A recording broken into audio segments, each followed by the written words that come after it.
This video is part one in two parts to discuss Chapter 3 of Government in America. The topic for this chapter is federalism, which is a really important thing for understanding exactly how all of the pieces of America's government fit together. America is a very large country. We've got more than 300 million people here. So there's no way that you're going to get one government or one group of people to be able to be in charge of everything for all of those people. You're going to need to split things up to make things more efficient. So most large nations, most large organizations even, they break things down into smaller parts. And those parts might be called states, they might be called provinces, they might be called lots of different things. In the USA, the United States of America, we break the country up into states. Okay? Now, once you've broken your country up into different parts, there's different ways that you can make them work together, okay, and figure out who's going to be in charge of what. All right? So when you do that, first you're going to need to be aware of which parts you're talking about. Okay?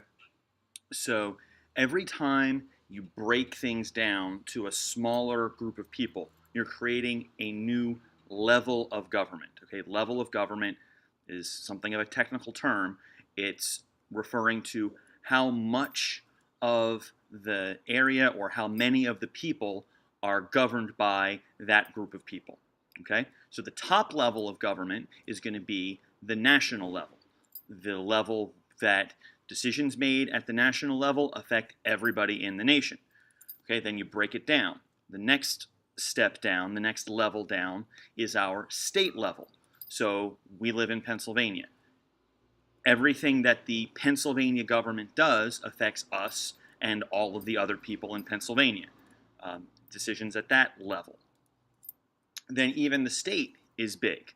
And Pennsylvania is one of the larger states. So it's broken down further. It can be broken down into cities or counties or towns or some combination thereof. We live in Philadelphia City, which is also Philadelphia County. The two of them are exactly the same amount of land and space. That level is sometimes called the municipal level of government. Sometimes it's called the local level of government. Either way, if we're talking about the level of government, we're talking about how much space does this actually matter for? How many people does this actually matter for?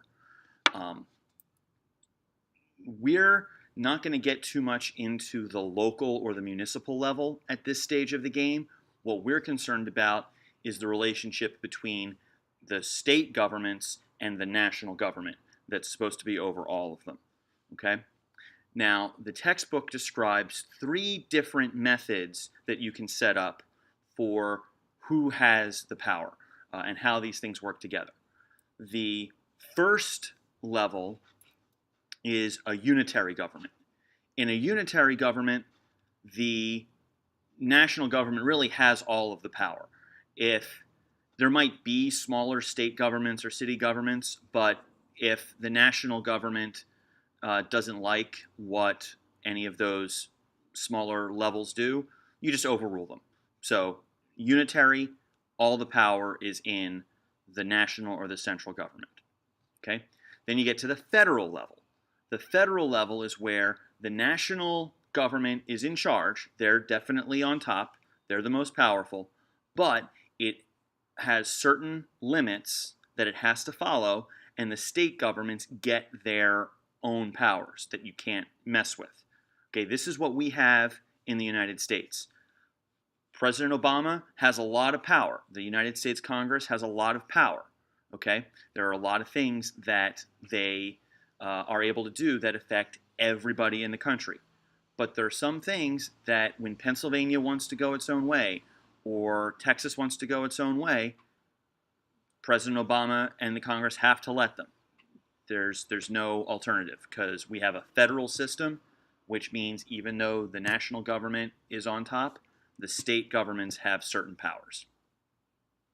Finally, you have the confederation type of government, which is one in which the national government really has very little power, and all of the different states are really the ones that are calling the shots, and they have their own particular independent power and authority and can do what they want. Okay? Now, two out of these three should sound familiar. Okay? Two out of these three are things that we have tried in the United States. We have never tried the unitary level of government.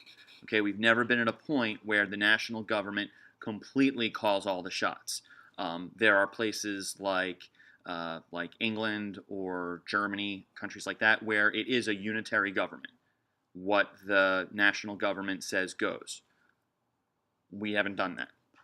What we're doing now is the federal type of government, where the national government has a lot of say-so, but not everything. And then our first attempt at being a country in the USA was a confederation, and that's why we have the Articles of Confederation. We were trying that system where the independent states had their own sort of authority. Incidentally, you may think back to your time studying the Civil War. When the states tried to break away from the United States of America, what did they call themselves? They called themselves the Confederate States of America. They wanted to go back to a confederation system where the national government couldn't tell Alabama or Virginia what to do. Those states had their independence and their autonomy. It didn't last, obviously, because the United States, the Union, with its federal system, won the war and pulled the rebelling states back into the federal system. Okay? So, we're a federalist system. Okay? That was set up by our Constitution.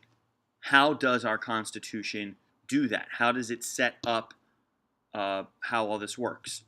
Well, one thing it does is it lays out a lot of specific powers that are given to the national government. The national government is the one that controls the military. The national government is the one that controls the money. The national government is the one that controls building roads and the postal system and things like that. So that's one thing, okay? But then the Constitution also does lay out certain limits, okay? We have the 10th Amendment to the Constitution, part of the Bill of Rights, which specifically says that if the Constitution hasn't given a power to the national government, then the states or the people get to keep that power.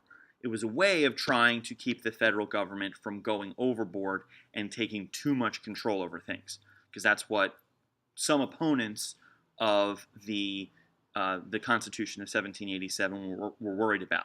Their states were going to lose their independence. This new national government was going to take over. As it turns out, in a lot of ways, they were right, because the Constitution of 1787 has some wiggle room.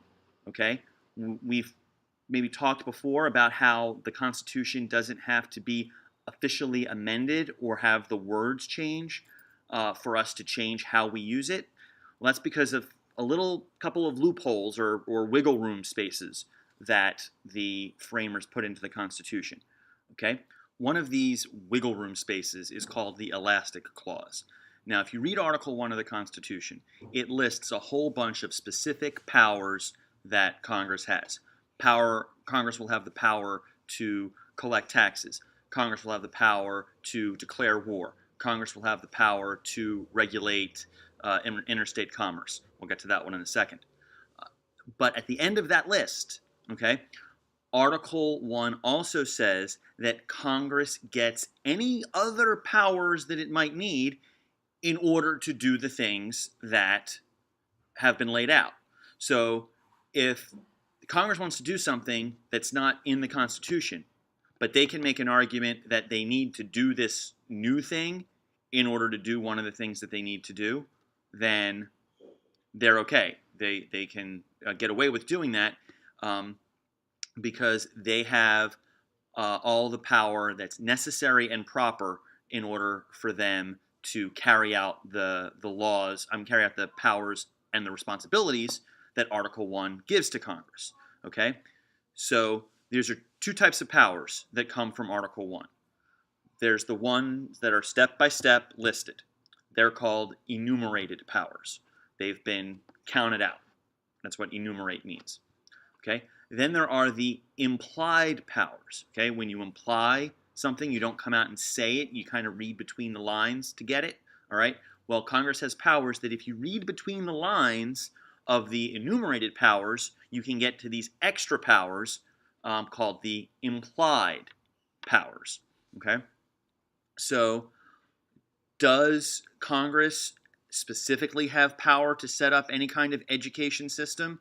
Not in the Constitution, but they've decided that they need to say something about education in order to do all the other things that they're supposed to do.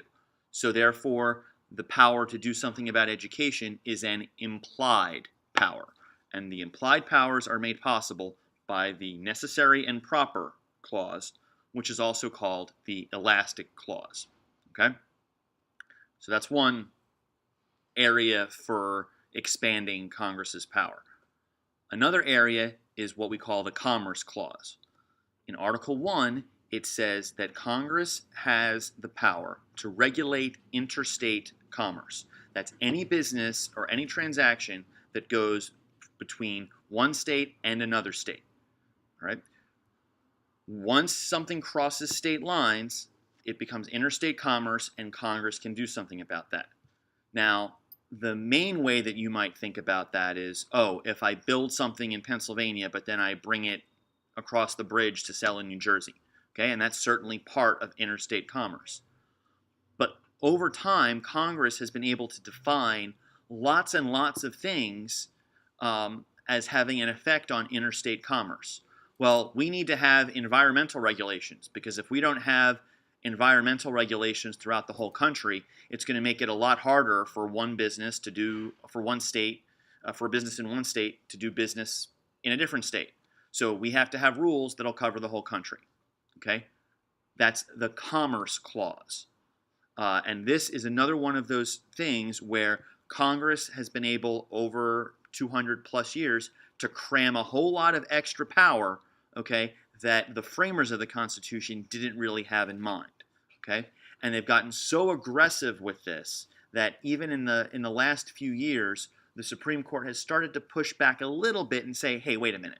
Not everything is interstate commerce, okay? Guy wakes up and, wants to buy tissues because he wants to blow his nose. That's not necessarily interstate commerce, okay? So when you look at some court cases, you may see that the Supreme Court is trying to pull back on the ability of Congress to use the Commerce Clause, the interstate commerce regulation, okay? Finally, in the Constitution, there are certain responsibilities that are laid out that each state has to follow through with to each other. Okay, one of these is the full faith and credit clause. If I sign a contract in Pennsylvania, it's got to be held valid in New Jersey and Connecticut and California and wherever. I don't have to redo that contract in every single state that I live in or work in or what have you.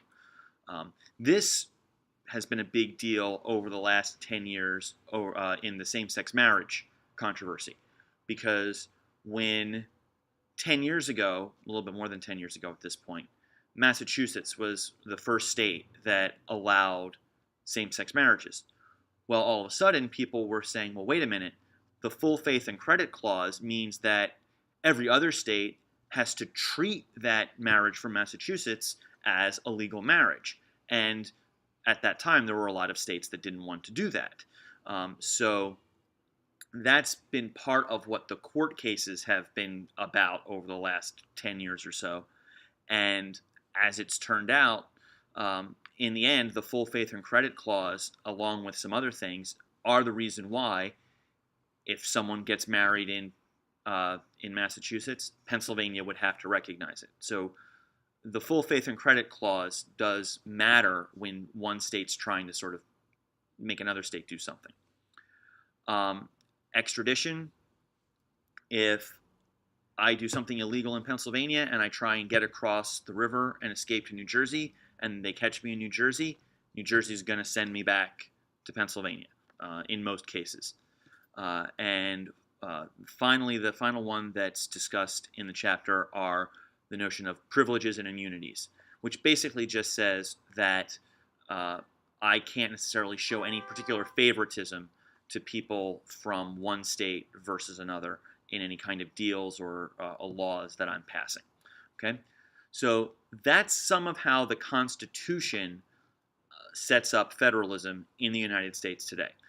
In the second part, we'll talk about exactly who pays for all of this. But until then, here are some discussion questions for your consideration.